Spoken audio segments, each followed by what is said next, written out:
Evangelio. De hecho, en esos siglos 1, 2, 3, hasta el sexto de los padres de la Iglesia, más que dialogar con religiones, van a dialogar con la filosofía, porque las religiones en aquella época eran muy así politeístas, creían en muchos dioses. La filosofía, en cambio, estaba más centrada. Y ahí aparece un personaje que es muy importante, que se llama San Justino. Él era un hombre de profesión filósofo, no era cristiano. Pero en su búsqueda de la verdad se encontró con la fe cristiana. Y luego fue bautizado cristiano, católico, ¿se entiende? Y él fue el primer filósofo mártir, el primer filósofo cristiano.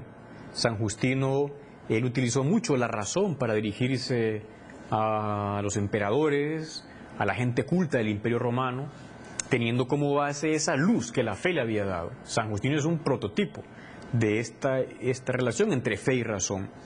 Luego otro muy importante es Clemente de Alejandría. Él fue el segundo director de la escuela de Alejandría, ya en el siglo más o menos como tercero de la era cristiana. Él llegó a decir que Platón era como el Moisés para los gentiles, porque en el sentido de que la filosofía preparó a muchos para poder conocer la verdad cristiana. Bueno, ahí pasaron muchas cosas, pero no da tiempo de ver todas en esta sesión de hoy. Luego vamos a decir que los padres de la Iglesia en general aprecian la filosofía y con ello van a hacer también la teología, o sea, utilizar la razón para explicar, para comprender un poco mejor la fe, para ilustrarla. Luego una segunda época, siempre en esta segunda que hemos hablado de antes, es el tema de la Edad Media. La Edad Media más o menos duró como 1000 años. Hay gente que dice, la Edad Media fue una época oscura. Bueno, es una afirmación esa, como decía en otro programa, la ignorancia atrevida. O sea, en la Edad Media hubo grandes descubrimientos, grandes conocimientos. Es más, en ella nacieron las universidades.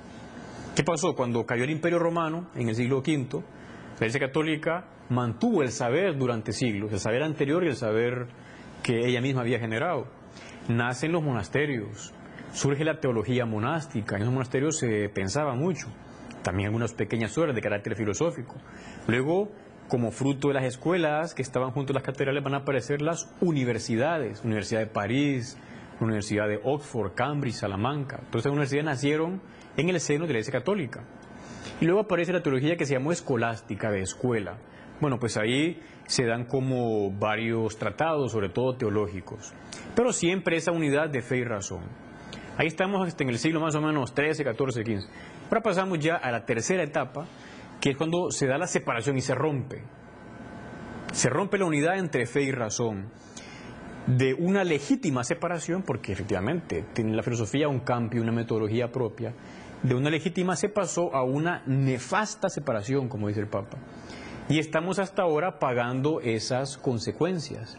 Se dio esa nefasta separación. ¿Cómo comenzó esto?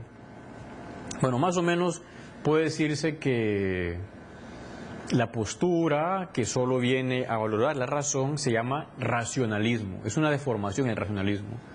Y aunque a lo mejor él no quiso o no se dio cuenta, pero comenzó con Descartes. Allá en el siglo XVII, con Descartes, él en una obra llamada El discurso del método, dice que hay que excluir todo influjo de la fe ante el tribunal de la razón. Entonces comienza ya, es como que alguien en una habitación tenga unos focos y una gran luz fuerte y apaga esa luz fuerte. Pues se quedan más a oscuras o con menos luz. Ese es el problema de Descartes y los siguientes racionalistas, que van a ir como a tientas porque ya desprecian la luz de la fe. Luego se va como agudizando el problema, unos siglos un poco posteriores, con un personaje, un filósofo alemán llamado Immanuel Kant. Kant tiene una obra que se llama La religión dentro de los límites de la propia razón. O sea, Kant también sin querer intenta como racionalizar la fe, o sea, que la religión esté dentro de los límites de la propia razón. Y a la vez, él va a decir que las personas pueden conocer el fenómeno, pero no el nuómeno, o sea, la esencia de la cosa en sí. Tendrá ese pensamiento graves consecuencias, incluso hasta nuestros días, con Kant. Aunque él también tuvo cosas válidas y interesantes, pero en esos campos se equivocó. Y luego pasamos a otro pensador alemán también llamado Hegel. Hegel va a decir que toda la teología se puede como resumir o reducir a filosofía. y luego caerá en una especie de panteísmo. Bueno, pues eso no lo veremos, pero vemos cómo se va esa cada vez reducción, racionalizando la fe, el racionalismo.